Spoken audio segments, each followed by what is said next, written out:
नमस्कार दोस्तों, स्वागत करता हूं अभिनेता वर्ल्ड में। हमारे चैनल पर पहली बार आए हैं तो हमारे चैनल को सब्सक्राइब करें और लाइक करें। ये खबर है खेसारी लाल यादव के गाने, जिस गाने का नाम है सावन में धौली खांसी, उसी के बारे में बहुत ही बड़ी जानकारी देने वाला हूं।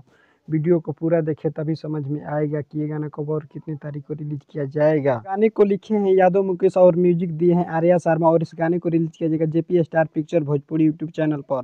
गाने को रिलीज किया जाएगा 6 अगस्त कल सुबह 6 बजे। देखना नहीं भूलिए क्योंकि वीडियो कमाल और शानदार होने वाला। JP star picture Bhojpuri YouTube channel पर ये गाना रिलीज होगा।